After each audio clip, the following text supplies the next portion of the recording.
Assalamualaikum warahmatullahi wabarakatuh. Anak-anak semuanya, kembali kita semuanya dalam pembahasan soal kelas 6 tema 7, yakni dalam persiapan penilaian tengah semester atau UTS semester 2. Semoga video ini bermanfaat buat kalian semuanya.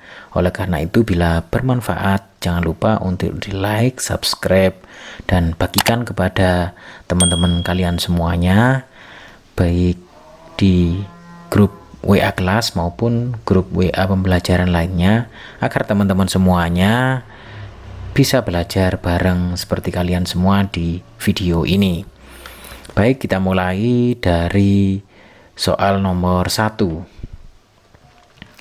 Di bawah ini contoh nilai-nilai yang terkandung dalam Pancasila. Sila kelima adalah, anak-anak semuanya kita fokus ke sila kelima, Pancasila. A. Bermusyawarah dalam mengambil keputusan. B. Bersikap adil terhadap sesama. C. Turut berpartisipasi menjadi relawan korban bencana alam. Dan D. Menggunakan produk-produk dalam negeri. Anak-anak semuanya, isi dari sila kelima adalah keadilan sosial bagi seluruh rakyat Indonesia. Berarti kaitannya dengan sila kelima adalah kata kuncinya adalah keadilan. Oleh karena itu di sini yang terdapat kata keadilan, yang cenderung ke kata keadilan kita lihat. A. Bermusyawarah dalam mengambil keputusan, tidak ada. Kemudian bersikap adil terhadap sesama, ini ada kata adil. Turut berpartisipasi menjadi relawan korban bencana alam, ini mungkin kemanusiaan yang adil dan beradab. Kemudian menggunakan produk-produk dalam negeri, tidak ada kata adil. Maka jelas ini bukan, dan ini adalah jawabannya. Bersikap adil terhadap sesama yang merupakan perwujudan dari sila kelima, keadilan sosial bagi seluruh rakyat Indonesia. Baik, berikutnya soal yang kedua. Membina kerukunan hidup antar umat beragama dan kepercayaan terhadap Tuhan Yang Maha Esa merupakan penerapan nilai-nilai Pancasila, terutama sila ke. Anak-anak semuanya yang ada kaitannya dengan ketuhanan, ini berarti itu merupakan sila ke-1, karena sila ke-1 isinya ketuhanan Yang Maha Esa. Berikutnya kita ke soal nomor 3.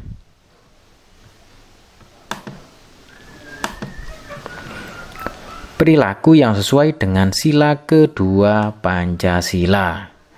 Sila kedua bunyinya kita tahu, sila pertama Pancasila 1. Ketuhanan Yang Maha Esa. 2. Kemanusiaan yang adil dan beradab. Berarti yang ada dengan kata kemanusiaan, berarti itu merupakan sila kedua Pancasila. Kita lihat. A. Memberikan bantuan kepada bencana alam. Ini merupakan jawabannya, karena kata kuncinya adalah kemanusiaan. Ketika kita memberikan bantuan kepada bencana alam, kepada warga yang terkena bencana alam, itu merupakan perwujudan rasa kemanusiaan kita terhadap mereka yang terkena bencana alam. Oleh karena itu jelas jawabannya adalah A. Berikutnya anak-anak semuanya kita ke soal nomor 4. Di bawah ini contoh nilai-nilai yang terkandung dalam Pancasila sila ke-4. Kita bersihkan dulu sila ke-4. Seperti yang kita tahu bahwa Pancasila sila ke-4 berbunyi kerakyatan yang dipimpin oleh hikmat dalam permusyawaratan perwakilan. Berarti hal ini ada kaitannya dengan musyawarah.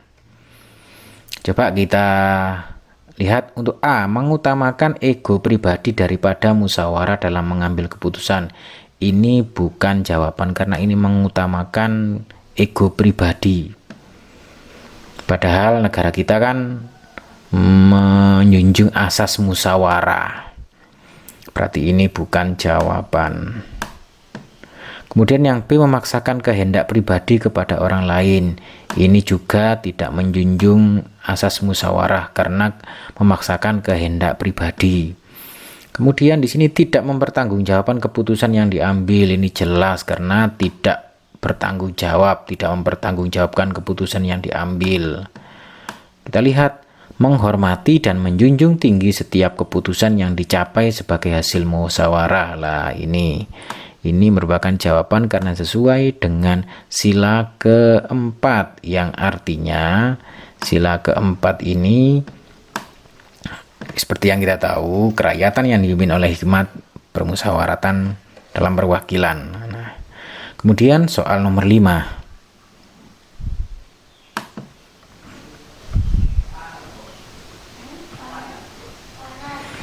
Simak penggalan pidato di bawah ini. Marilah kita panjatkan puji syukur kehadirat Tuhan Yang Maha Esa atas segala nikmat yang telah diberikan kepada kita semua. Bapak dan Ibu wali murid kelas 6 yang terhormat, ujian sekolah tinggal beberapa bulan lagi. Untuk itu, kerjasama dari Bapak dan Ibu sangat diharapkan. Berikanlah perhatian khusus kepada anak-anak kita agar bisa fokus untuk menyongsong ujian sekolah. Kalimat penutup yang tepat untuk teks pidato di atas adalah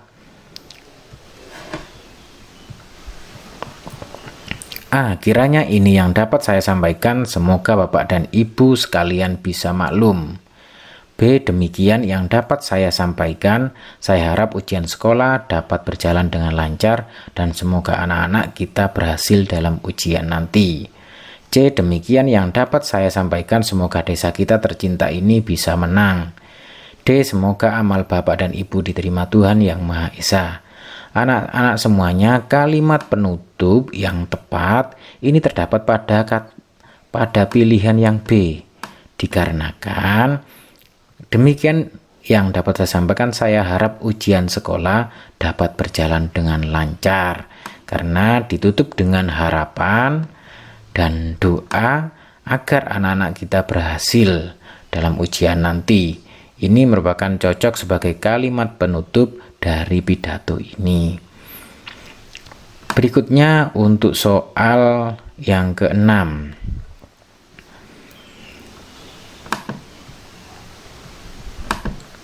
Salam pembuka pada pidato berisi tentang A. Memaparkan topik permasalahan yang akan dibahas. Ini bukan jawaban, karena memaparkan topik permasalahan yang akan dibahas itu bukan salam pembuka, tapi kalimat pembuka. Kemudian yang B, berisi pembahasan topik secara lengkap. Kalimat ajakan atau bujukan digunakan untuk mengajak pendengar melakukan kegiatan yang diharapkan. Ini merupakan isi dari pidato. Jadi ini bukan jawaban. Yang kita cari adalah salam pembuka. Berikutnya untuk yang C. Karena kita mencari salam pembuka, kita cermati, berisikan kalimat sapaan, selamat pagi, selamat siang, selamat malam, dan lain-lain. Ini merupakan jawaban anak-anak, karena berisi salam pembuka. Lah, yang D ini penyampaian rangkuman atau intisari topik yang telah disampaikan. Ini adalah kalimat bagian inti yang ada pada bagian akhir pidato. Jadi yang benar adalah yang C untuk salam pembuka. Berikutnya untuk soal nomor 7.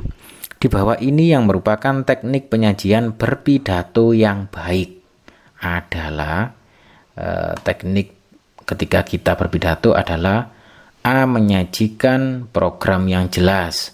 Karena kayaknya ini jawaban, karena ketika kita menyampaikan pidato harus menyajikan program yang jelas dan tepat. Kemudian B. Menggunakan kata-kata yang berlebihan. Ini dilarang dalam berpidato. Gunakan kata-kata yang secukupnya saja. Kemudian C, bahasa sulit dipahami. Ketika kita melakukan pidato, kita harus menggunakan bahasa yang mudah dipahami. Jadi ini bukan jawaban. Kemudian D, menggunakan bahasa tidak baku. Ini ketika pidato kita harus menggunakan bahasa yang baku. Ketika tidak menggunakan bahasa yang baku berarti ini bukan jawaban. Sehingga jelas jawabannya adalah A. Berikutnya soal nomor 8.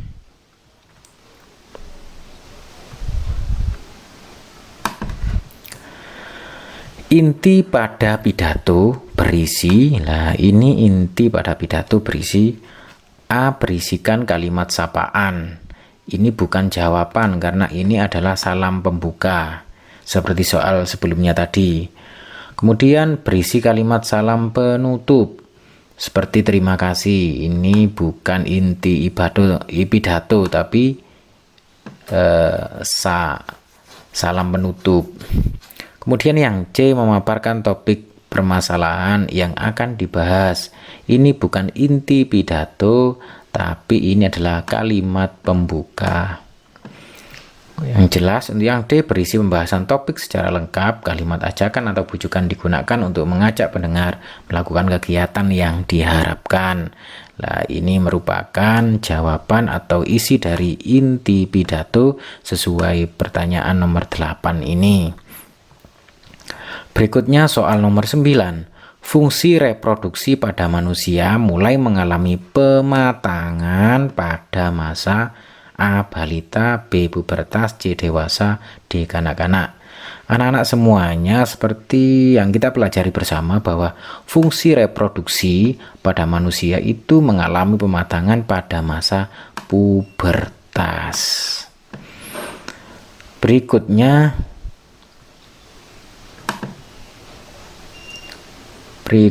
kita ke soal nomor 10.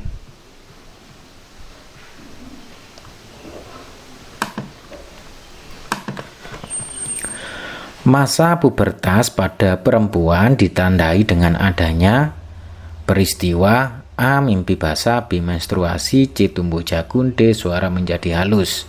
Kita coba kritisi, kalau mimpi basah ini untuk masa pubertas laki-laki, jadi ini bukan jawaban. Kemudian menstruasi ini masa pubertas untuk perempuan, jadi ini kayaknya jawabannya. Kemudian tumbuh jagung ini untuk laki-laki.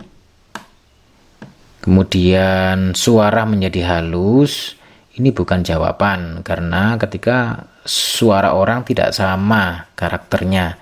Jadi suara menjadi halus itu bukan tanda khusus bagi masa pubertas bagi seorang perempuan. Jadi jelas ini adalah jawaban dari soal nomor 10 bahwa masa pubertas untuk perempuan itu pada masa ditandai yaitu pada masa menstruasi. Berikutnya soal nomor 11. Masa ketika seorang anak mengalami perubahan fisik, psikis, dan pematangan fungsi seksual merupakan pengertian dari A, masa kanak-kanak, B, masa remaja, C, orang dewasa, D, pubertas. Ini jelas sekali bahwa jawabannya adalah pubertas.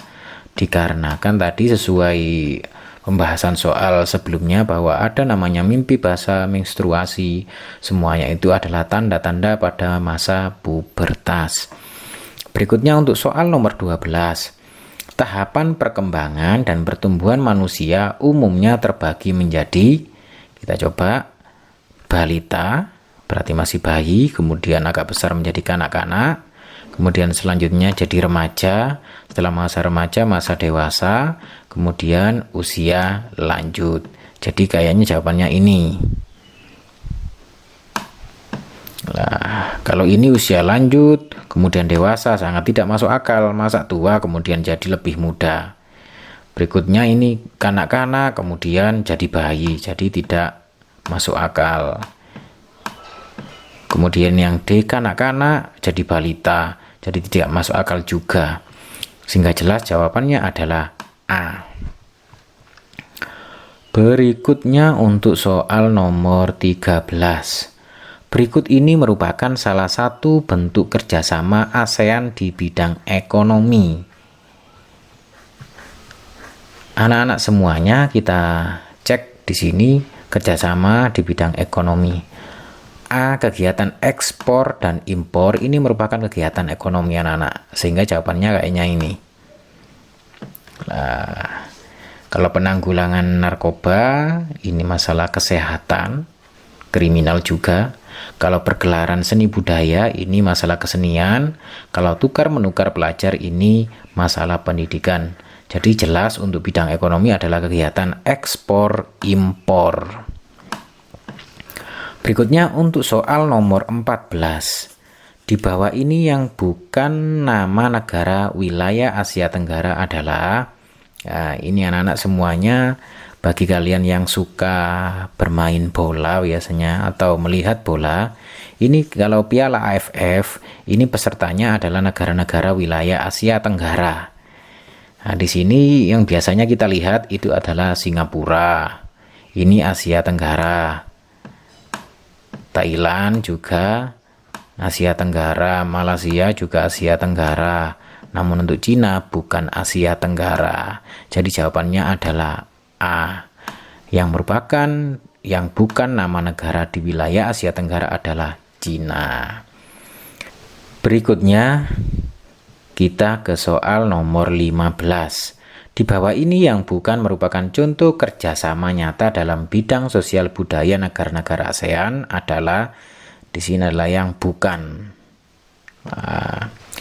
A. Ikut mendorong penguatan kerjasama keamanan maritim. Ini juga kerjasama dalam keamanan maritim, ini juga bagian dari sosial budaya. Penyelenggaraan pesta olahraga SEA Games ini juga kerjasama dalam bidang sosial budaya. Kemudian C. Pertukaran kunjungan antar seniman. Ini juga kerjasama di bidang sosial dan budaya. Dan pertukaran berita dan penyiaran informasi mengenai ASEAN melalui televisi dan radio. Ini memang kerjasama, tapi tidak secara tertulis resmi dalam sosial budaya, sehingga jawabannya adalah D. Berikutnya soal nomor 16.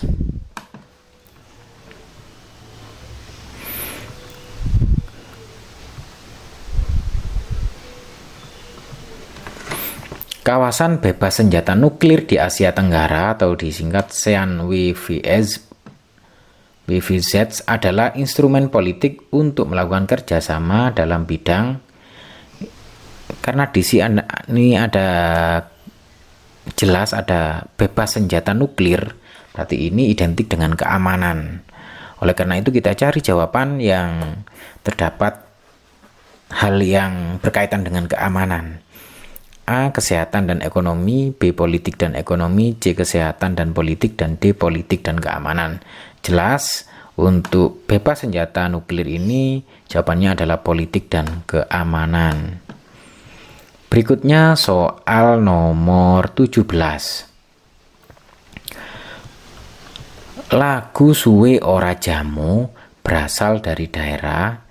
Anak-anak semuanya kalau ada soal yang menanyakan tentang lagu Suwe Ora Jamu itu berasal dari mana, itu berasal dari daerah Jawa Tengah, sehingga jawabannya adalah B. Berikutnya soal nomor 18. Lagu Gundul-Gundul Pacul diciptakan oleh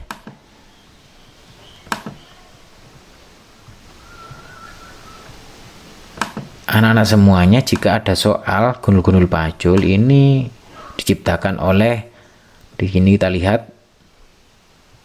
oleh ini anak-anak, R.J. Harjo Subroto. Berikutnya 19. Tari Serimpi berasal dari daerah. Nah, ini tari Serimpi, diingat-ingat bahwa tari Serimpi itu berasal dari daerah Jawa Tengah, sehingga jawabannya adalah A. Berikutnya soal nomor 20.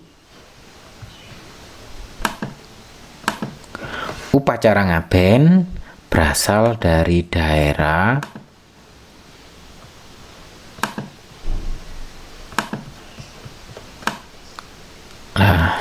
Anak-anak semuanya, jika ada soal seperti ini, kalian ingat bahwa upacara ngaben itu merupakan upacara pembakaran mayat bagi orang Hindu yang berasal dari daerah Bali. Oleh karena itu, jawabannya adalah C. Anak-anak semuanya, demikian tadi pembahasan soal tema 7, soal penilaian tengah semester atau ujian tengah semester 2 kelas 6. Semoga bermanfaat bagi kalian semuanya, dan jangan lupa untuk like, subscribe, dan bagikan video ini kepada teman-teman kalian semuanya, baik grup WA kelas maupun grup belajar lainnya, agar teman-teman kalian semuanya juga bisa belajar bersama kami di channel ini. Terima kasih, sampai ketemu di bagian kedua soal ini. Wassalamualaikum warahmatullahi wabarakatuh.